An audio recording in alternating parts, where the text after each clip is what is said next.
The roar of motorcycles filled the air as a group of bikers pulled into the dusty gas station on the outskirts of town. The sun beat down, mercilessly, making the heat shimmer off the cracked asphalt. It was just another scorching summer day in this sleepy desert town, or so it seemed. The sky was a bright, oppressive blue with no clouds in sight, the kind of day that made everything feel heavier, slower. The town had always been a quiet one, known for its little community, the regulars that passed through, and the occasional traveler who would stop for gas before continuing their journey. But today, something felt different. The air was thick with tension, the kind that settles into your bones without warning. As the group of bikers arrived, the few locals who were around couldn't help but notice the heavy presence of their bikes, gleaming, chrome shining in the harsh sunlight. They were the kind of bikers who looked like trouble, their leather jackets a uniform of rebellion and defiance. Among the sea of leather jackets and bandanas, one figure stood out. A man in crisp military fatigues was filling up his pickup truck, his posture straight as an arrow, even in the sweltering heat. His uniform was spotless, his movements deliberate and measured. The soldier's presence didn't go unnoticed by the rowdy bunch of bikers who had just arrived. As the bikers dismounted their chrome steeds, their eyes locked onto the soldier. Whispers and snickers rippled through their group. One of them, a burly man with a thick beard and arms covered in tattoos, nudged his buddies and jerked his head toward the uniformed man. A mischievous grin spread across his face, spelling trouble. It wasn't that the soldier stood out because of anything spectacular. There were no medals on display, no grand gestures. It was his quiet confidence, the way he held himself, that made him different. He wasn't just another traveler passing through. There was something about him, something that immediately marked him as a figure who would be hard to push around. The soldier, seemingly oblivious to the attention he was attracting, calmly replaced the gas nozzle and headed into the station to pay. His movements were slow and precise, as if he had all the time in the world, even though the bikers were already circling his truck. As the door swung shut behind him, the bikers huddled together, their voices low, but their intentions clear. Whatever they were planning, it wasn't going to end well for someone. Inside the station, the air conditioning was a welcome relief from the blistering heat outside. The soldier approached the counter, fishing for his wallet. The cashier, a young woman with tired eyes, managed a small smile as she rang up his purchase. She had seen her share of troublemakers, but there was something different about this man. She could sense his calm, his readiness. But just as he was about to hand over the cash, a commotion outside caught their attention. The soldier's eyes narrowed as he glanced out the window. The bikers were circling his truck like vultures, their laughter carrying through the glass. One of them had picked up the gas nozzle and was pretending to spray the vehicle, while another was making obscene gestures toward the station. The cashier's smile faded, replaced by a look of concern. "Those guys have been causing trouble around here lately," she said, her voice barely above a whisper. "Nobody wants to stand up to them." Her words were heavy with the weight of truth. The town had seen enough trouble, but there was always a limit. Everyone knew it was only a matter of time before things got out of hand. The soldier's jaw clenched, a flicker of something dangerous passing through his eyes. He turned back to the cashier, his voice calm but tinged with steel. "Ma'am, I apologize in advance for any disturbance it might cause." With that, he strode toward the door, his movements purposeful and controlled. The bell above the door chimed as he stepped back into the heat, the sound seeming to herald the confrontation to come. The bikers fell silent as the soldier approached, their smirks fading slightly in the face of his unwavering gaze. The bearded leader, however, huffed out his chest and stepped forward, clearly relishing the challenge. "Well, well, well," the biker drawled, his voice tripping with mock politeness. Look what we have here, boys. A real-life G.I. Joe. Tell me, soldier boy, you lost or something? This ain't no army base. The soldier remained silent. The threat. There were 6 of them, all big, all mean-looking, but there was something in the soldier's demeanor that gave them pause. He didn't look scared. If anything, he looked ready, like a man who had been through far worse. Then a bunch of rowdy bikers. What's the matter? Another biker chimed in, emboldened by his leader's taunt. Cat got your tongue, or they don't. Teach you jarheads how to talk to civilians? A small crowd had begun to gather at a safe distance, curious onlookers drawn by the tension in the air.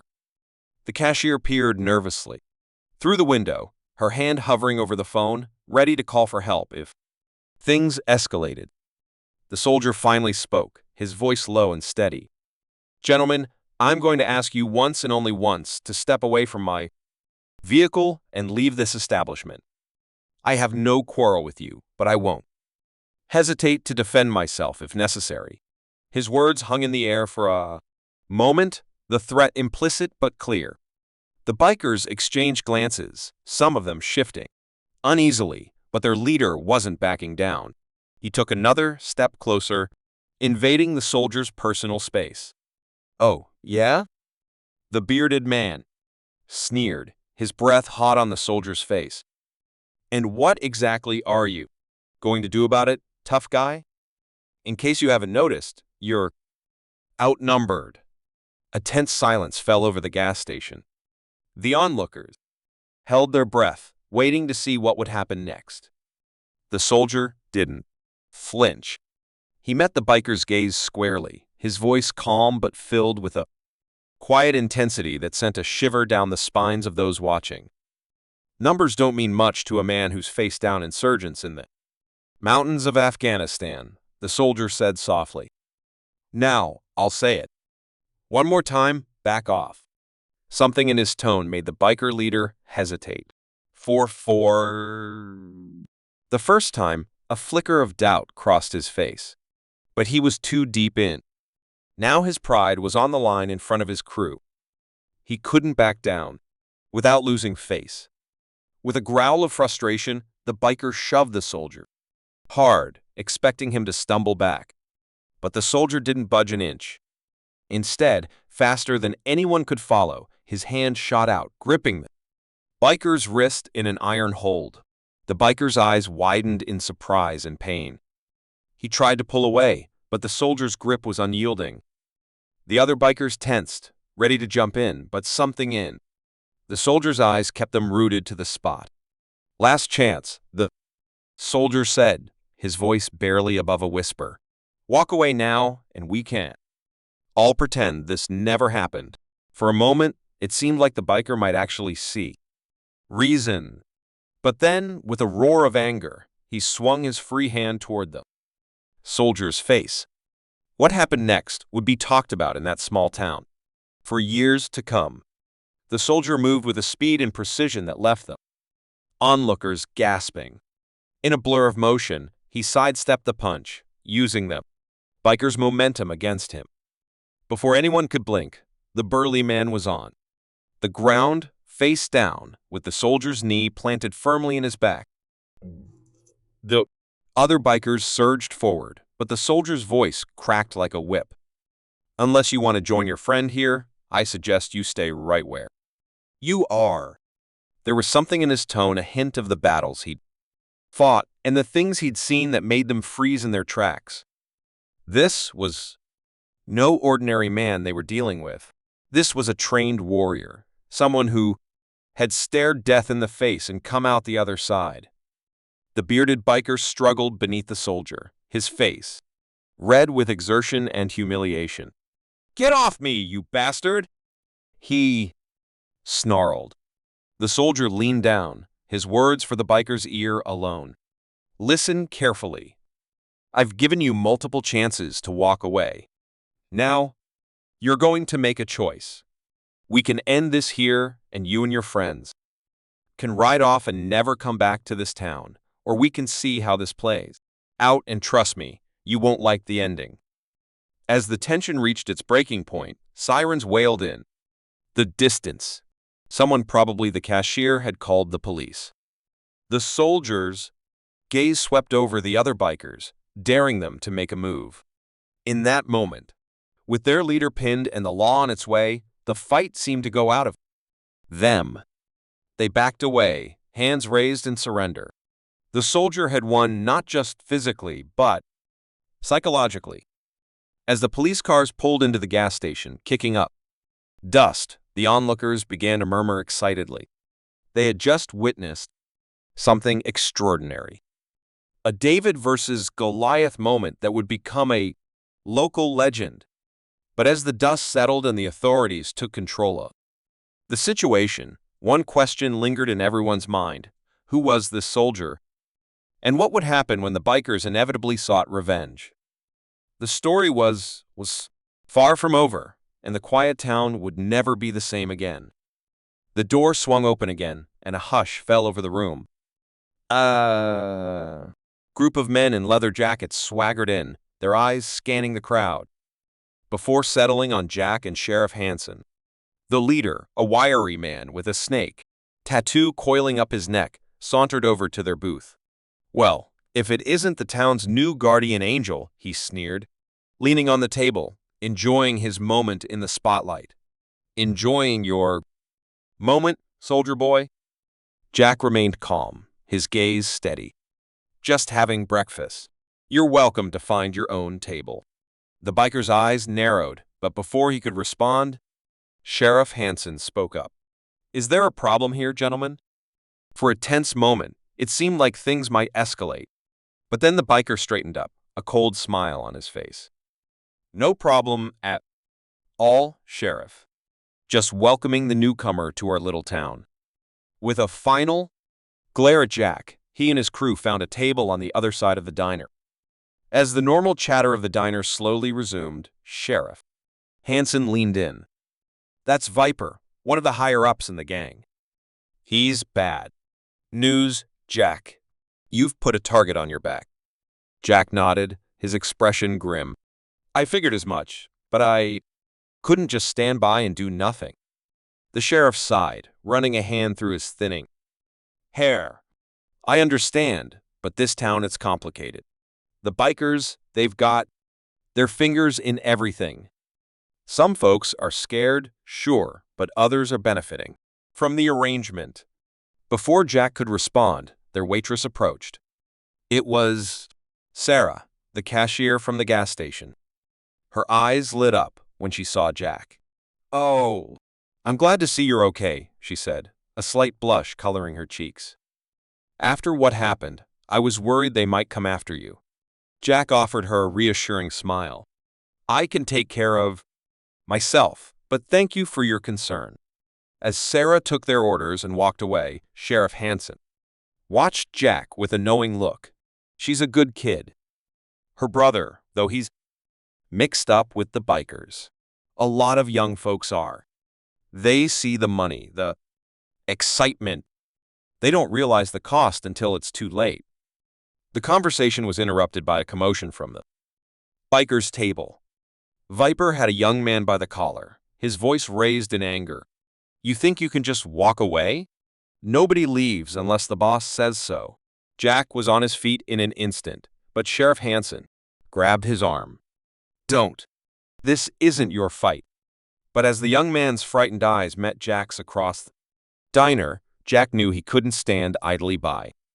He shook off the sheriff's hand and strode toward the escalating confrontation. "Let him go," Jack said, his voice calm but carrying an undercurrent of steel.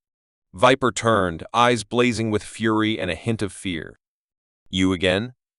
Mind your own business, soldier boy. This doesn't concern you. When you're assaulting someone in public, it becomes everyone's business," Jack replied, standing his ground. The tension in the diner was palpable. Everyone watched, holding their breath, waiting to see what would happen next.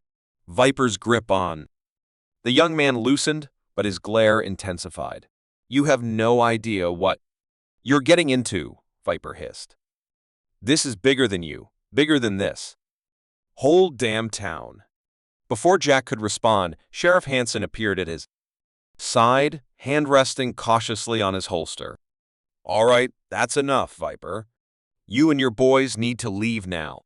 For a moment, it seemed like Viper might refuse. Then, with a growl of frustration, he released the young man, shoving him away. This isn't over, he snarled, pointing at Jack. You've made a big mistake crossing us.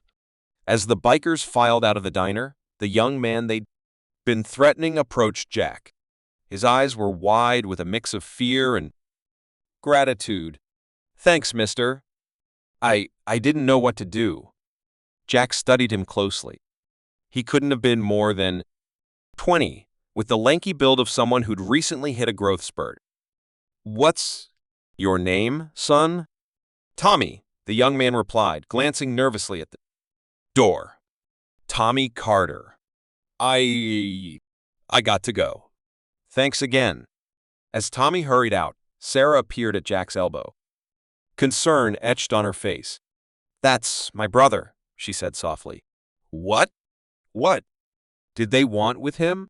Jack exchanged a look with Sheriff Hanson. The pieces were starting to fall into place, and the picture they formed was troubling. This wasn't just about a gang muscling in on a small town. There was something bigger at play here, something that had ensnared the town's youth and threatened to tear the community apart. As the diner buzzed with excited chatter about what had just transpired, Jack knew that his simple hope for a quiet life had vanished. He was in the middle of this now, whether he liked it or not.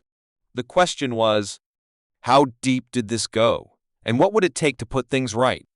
Outside, the desert sun beat down on the dusty streets, oblivious to the undercurrents of tension and fear that ran through the town.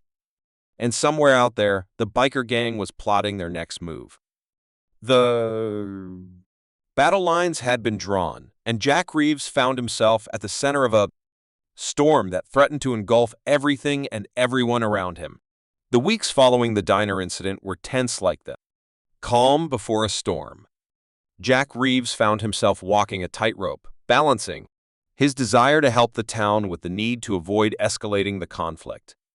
He spent his days getting to know the locals, listening to their stories, and piecing together the complex web of relationships that tied the town to the biker gang.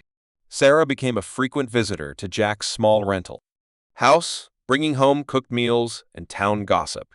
They're saying you're some kind of special forces, she said one evening, perched on his porch railing.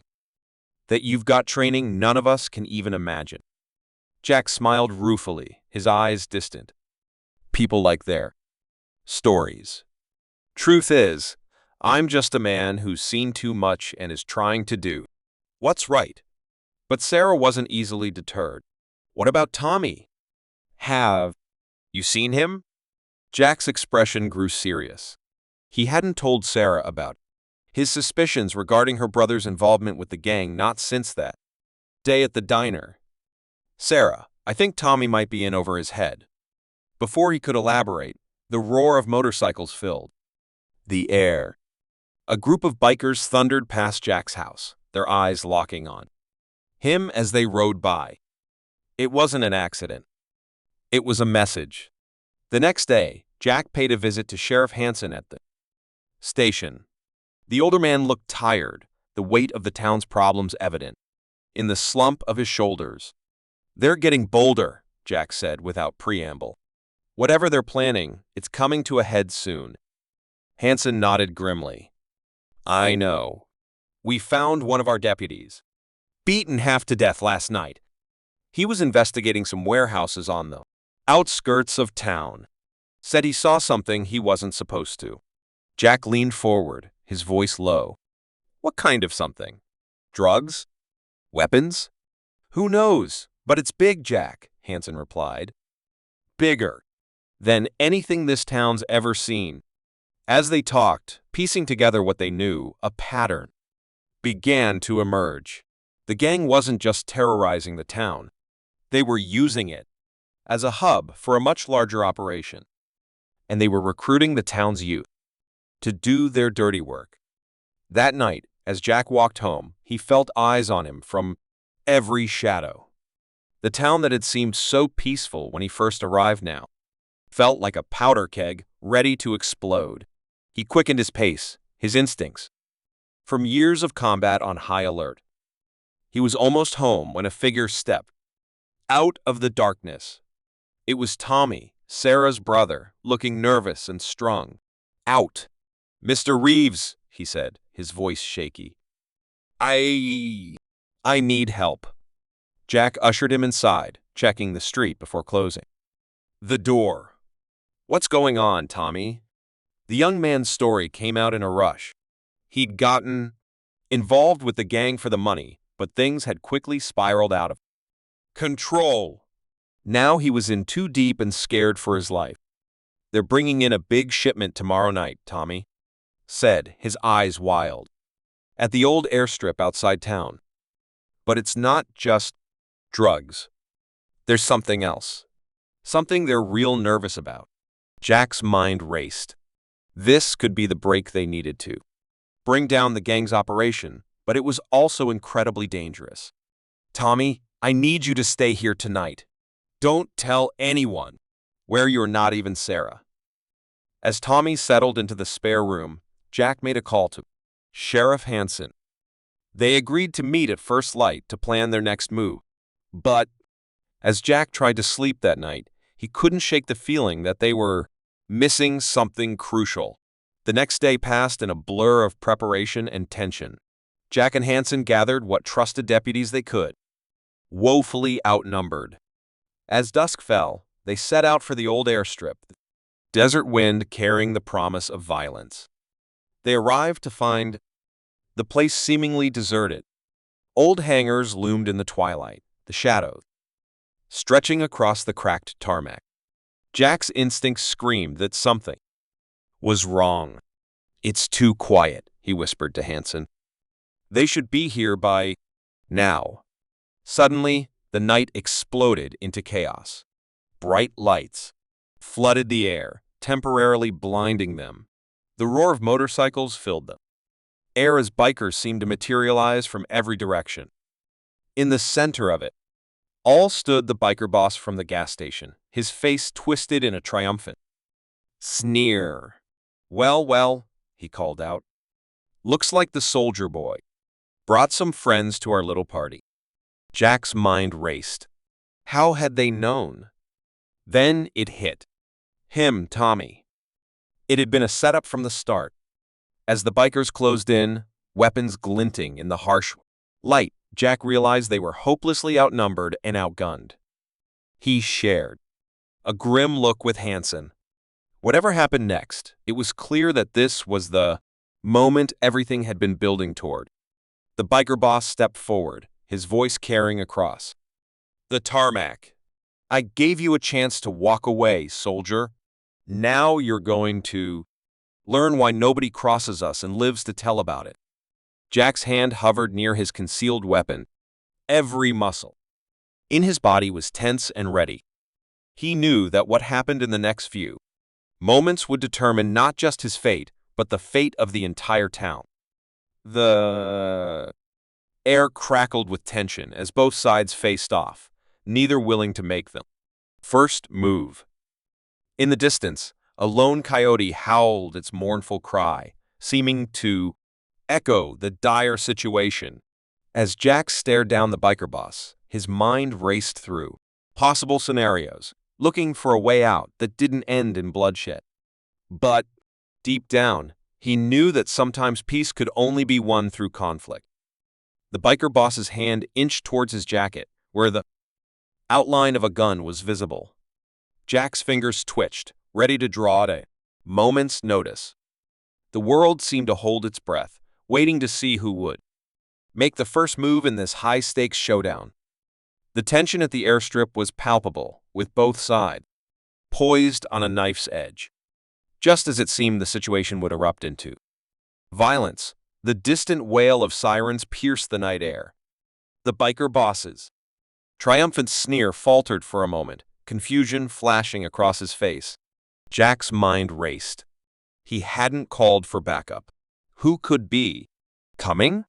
The sound grew louder, and suddenly a convoy of police vehicles burst onto the airstrip, lights flashing and sirens blaring. But these weren't local cops. The vehicles bore the insignia of the state police. In the chaos that ensued, Jack caught sight of a familiar face emerging from one of the lead vehicles. It was Sarah, her eyes wide with a mix of fear and determination. Beside her stood Tommy, looking both terrified and relieved. The biker boss, realizing he'd been outmaneuvered, barked orders to his men. "Scatter! Get the shipment out of here!" As the bikers scrambled, Jack seized the moment of confusion to act. He tackled the boss, both of them hitting the ground hard. They grappled in the dust, each fighting for control. The boss managed to land a solid punch, but Jack's military training kicked in. He countered with a swift move, pinning the biker boss down. The larger man was thrown to the ground as chaos erupted around them. Bikers clashed with law enforcement, and the sound of shouting and screeching tires filled the air. Sheriff Hansen and his deputies joined the fray, working alongside the state troopers to subdue the gang members. Jack, still handcuffing the biker boss, watched as Sarah rushed over, her words tumbling out in a rush. "Jack, I'm so sorry. Tommy told me everything. We couldn't let you walk into a trap. I called my cousin in the state police, told her what was happening." Jack's mind raced as he processed the new information. "You took a huge risk," he said, his tone a mix of admiration and concern. "But how? Did you know where we'd be?" Tommy stepped forward, his face a mask of shame and resolve. "I told her. I couldn't go through with it. Couldn't let them hurt you or Sarah. So I came clean about everything." Before Jack could respond, a loud explosion rocked the airstrip, one of the old hangars bursting into flames, sending a plume of thick, black smoke into the night sky. The acrid smell of burning chemicals filled the air. "The shipment!" the biker boss yelled, struggling against his restraints. "You idiots! Do you know what you've done?"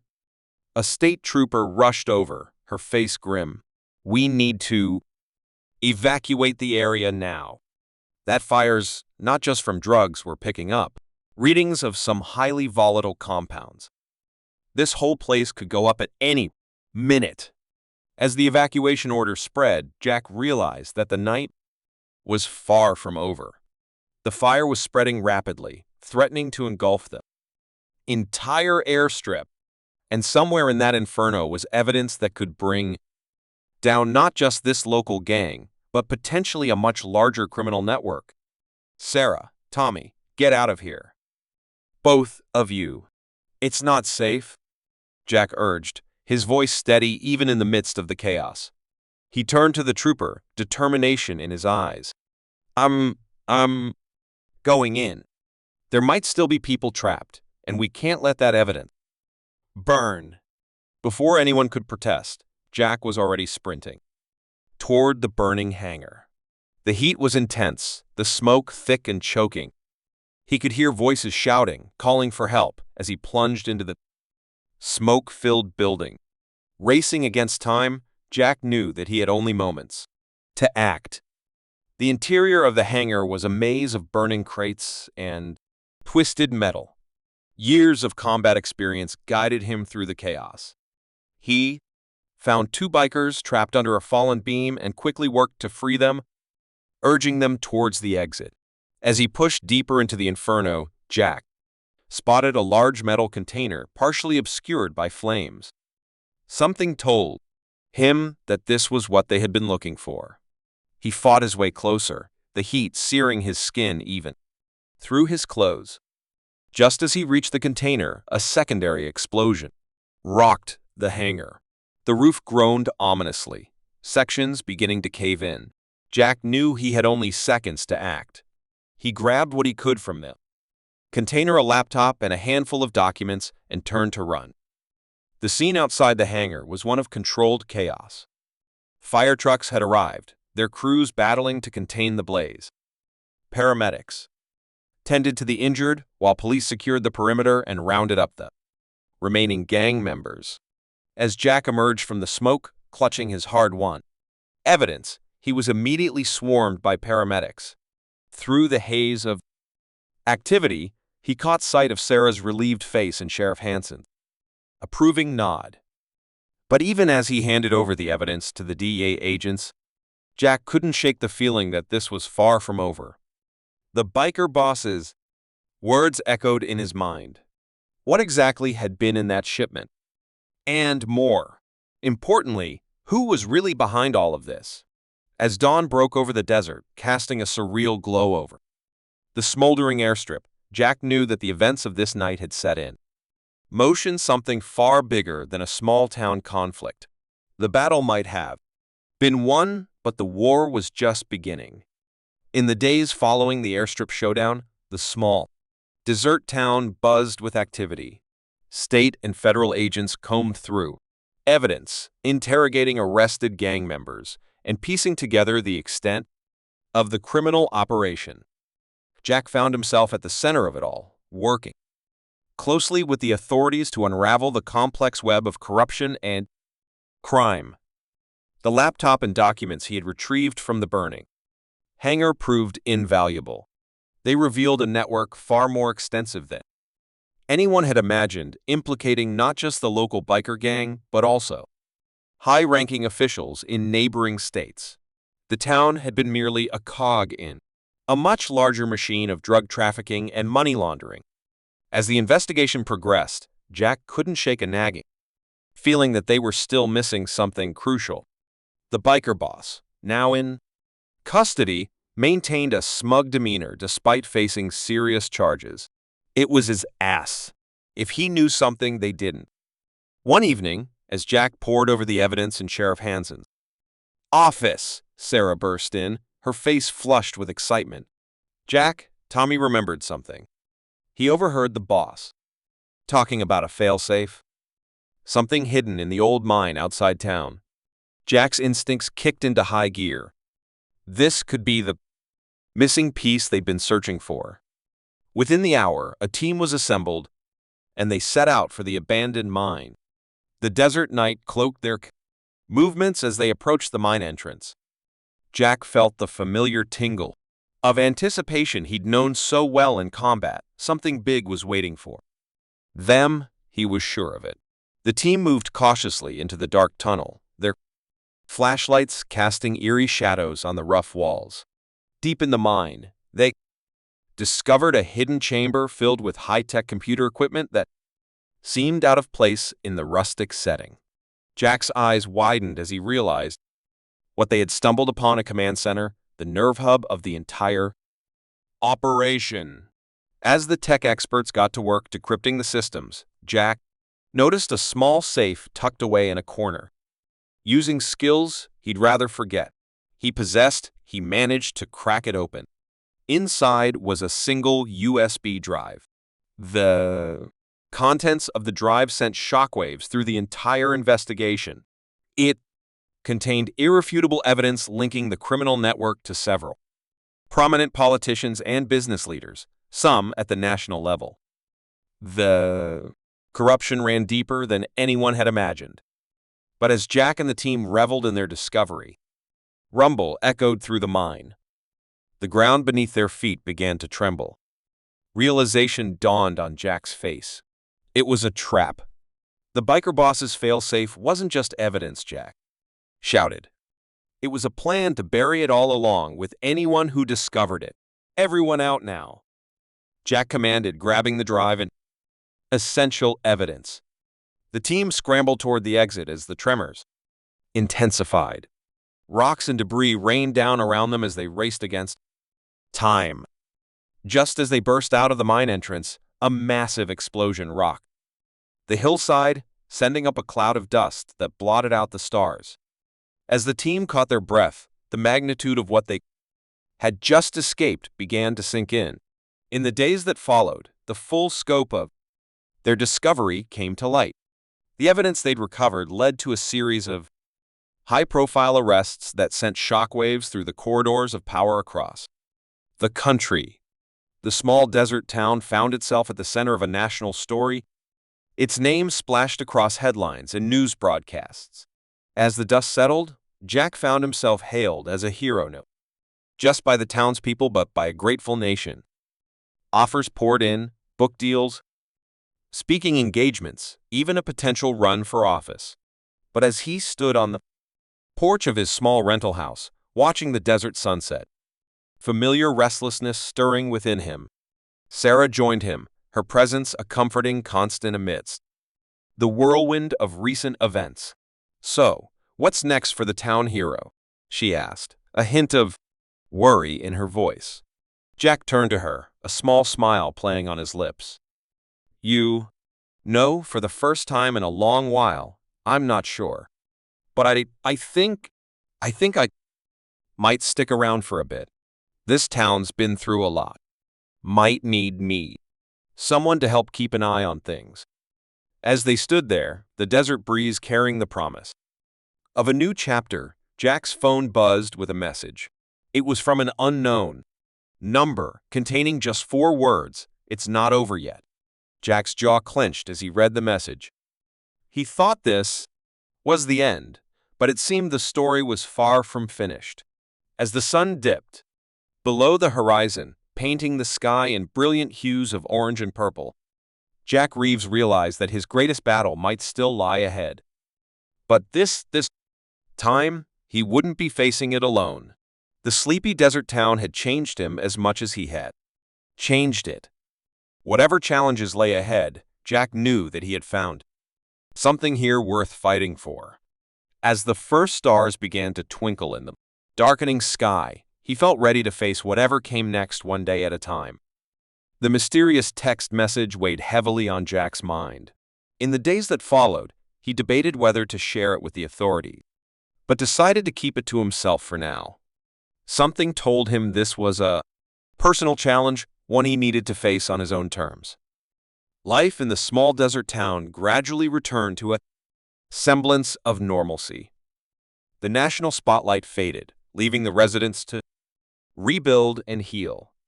Jack found himself settling into a new routine, helping out at the sheriff's office and lending a hand to anyone who needed it. One sunny afternoon, as Jack was helping Sheriff Hansen repair a fence at the edge of town, the older man paused, wiping sweat from his brow. "You know, Jack, I've been meaning to ask, what made you choose our little town in the first place?" Jack leaned on his shovel, his eyes scanning the horizon. "Honestly, it was random. I was just driving. No real destination in mind. But something about this place, it felt right. Like maybe I could find some peace here." Hansen chuckled. "Well, you certainly stirred things up before finding that peace. But I'm glad you stayed. This town needs good men like you." As they worked, Jack's mind wandered to the future. He'd spent so long running from his past, running from the memories of war and loss. That haunted him. But here, in this town that had faced its own battles, he felt a sense of belonging he hadn't experienced in years. That evening, Jack met Sarah at Mabel's place for dinner. The diner was buzzing with the usual crowd, but there was a lightness in the air that hadn't been there before. As they slid into a booth, Sarah handed him a local newspaper. "Look," she said, pointing to an article talking about turning the old airstrip into a community center. "Tommy's even volunteering to help with the construction." Jack smiled, genuinely pleased to see the positive changes taking root. "That's great. How is Tommy doing?" Sarah's expression softened. "Better. He's got a long road ahead, but he's committed to making things right. Says he wants to make sure no other kids get caught up in that life." As they chatted over burgers and shakes, Jack felt a sense of contentment wash over him. The wounds of his past weren't gone, but they seemed less raw here, surrounded by people who had faced their own demons and come out stronger. Weeks turned into months, and Jack found himself becoming more integrated into the fabric of the town. He started a self-defense class for the local teens, teaching them not just how to protect themselves, but also the importance of discipline and respect. On weekends, he'd often be found at the construction site of the new community center, working alongside Tommy and other volunteers. The mysterious text message remained at the back of his mind, a constant reminder that there might be unfinished business. But as time passed without incident, Jack allowed himself to hope that perhaps it had been an empty threat. Life in the small desert town gradually returned to a semblance of normalcy. The national spotlight faded, leaving the residents to rebuild and heal. Jack found himself settling into a new routine, helping out at the sheriff's office and lending a hand to anyone who needed it. One sunny afternoon, as Jack was helping Sheriff Hanson repair a fence at the edge of town, the older man paused, wiping sweat from his brow. "You know, Jack, I've been meaning to ask, what made you choose our little town in the first place?" Jack leaned on his shovel, his eyes scanning the horizon. "Honestly, it was random. I was just driving. No real destination in mind.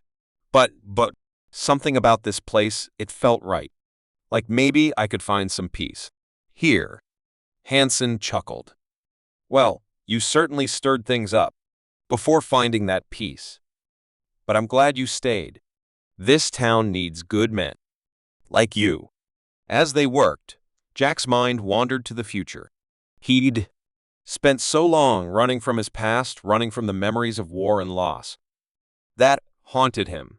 But here, in this town that had faced its own battles, he felt a sense of belonging he hadn't experienced in years. That evening, Jack met Sarah at Mabel's place for dinner. The diner was buzzing with the usual crowd, but there was a lightness in the air that hadn't been there before. As they slid into a booth, Sarah handed him a local newspaper. "Look," she said, pointing to an article talking about turning the old airstrip into a community center. "Tommy's even volunteering to help with the construction." Jack smiled, genuinely pleased to see the positive changes taking root. "That's great. How is Tommy doing?" Sarah's expression softened. "Better. He's got a long road ahead, but he's committed to making things right. Says he wants to make sure no other kids get caught up in that life." As they chatted over burgers and shakes, Jack felt a sense of contentment wash over him. The wounds of his past weren't gone, but they seemed less raw here, surrounded by people who had faced their own demons and come out stronger. Weeks turned into months, and Jack found himself becoming more integrated into the fabric of the town. He started a self-defense class for the local teens, teaching them not just how to protect themselves, but also the importance of discipline and respect. On weekends, he'd often be found at the construction site of the new community center, working alongside Tommy and other volunteers. The mysterious text message remained at the back of his mind, a constant reminder that there might be unfinished business. But as time passed without incident, Jack allowed himself to hope that perhaps it had been an empty threat. "You know," Sarah said finally, breaking the quiet, "when we first came to town, I thought you were just passing through. Another drifter with a troubled past. But now, I can't imagine this place without you." Jack turned to her, a mix of emotions playing across his face. "I can't imagine being anywhere else," he replied softly. As they sat there, the cool night air carrying the scent of sage and distant rain, Jack felt a sense of peace settle over him. The road ahead wouldn't be easy. There were still battles to be fought, challenges to overcome. But he wasn't alone anymore. In this small desert town, with its resilient people and wide-open skies, Jack Reeves had found more than just a place to lay low. He had found a purpose, a community, and perhaps even a future. The mysterious text message that had once filled him with dread now felt like a call to action. Whatever came next, he would face it head-on, with the strength of an entire town behind him. As the first light of dawn began to paint the eastern sky, Jack stood up, stretching his tired muscles. Another day was beginning, bringing with it new possibilities and challenges. But for the first time in years, he felt ready to face them all. The story of the soldier who stood up to a biker gang had evolved into something much more. It had become a tale of redemption, of community, and of the power of standing together in the face of adversity. And as Jack Reeves watched the sunrise over his adopted home, he knew that the greatest challenge was still ahead, but whatever it was, he would face it with the same strength, resolve, and unity that had already carried him through the toughest battles of his life.